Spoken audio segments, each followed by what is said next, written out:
get ready for a wild ride as we dive into the world of college football rankings. This season is shaping up to be one of the most unpredictable in recent memory, and it's all thanks to some game-changing rule adjustments. The introduction of NIL, name, image, and likeness, and unlimited transfers has completely shaken up the sport. No longer are the top players concentrated in a few powerhouse programs like Alabama and Georgia. Talent is now spread across the board. LSU's win over Florida and Clemson's loss to Georgia Tech also played a role in the shuffling. But here's where it gets controversial. Miami had a strong case for the number 1 spot, but their resume took a hit after Notre Dame's loss to Texas A&M.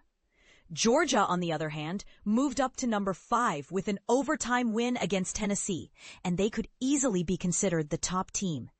And this is the part most people miss. Rankings are fluid, especially early in the season. Big wins are rewarded, but they're also reevaluated.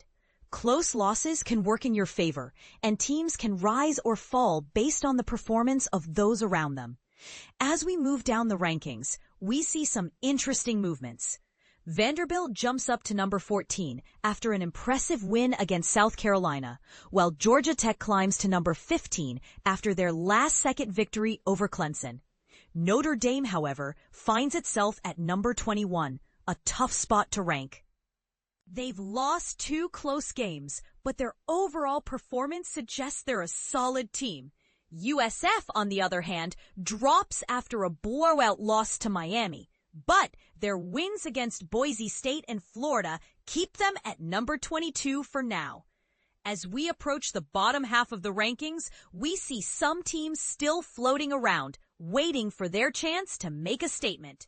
Texas Tech, BYU, Washington, and USC are all in this category.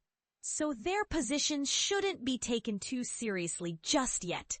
In the lower tiers, we see some movement based on recent results. Arkansas and Minnesota drop back into the pack after losses, while Duke and Colorado also take a step back. Wisconsin, after a tough loss to Alabama, finds itself at number 66.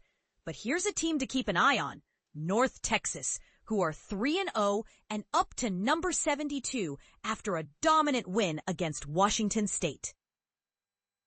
If they fix their defensive issues, they could be a real contender in their conference. As we wrap up, it's clear that this season is going to be a roller coaster ride. With so many teams in the mix, it's anyone's game. So, who do you think will emerge as the top team? And are there any teams you think are being overlooked?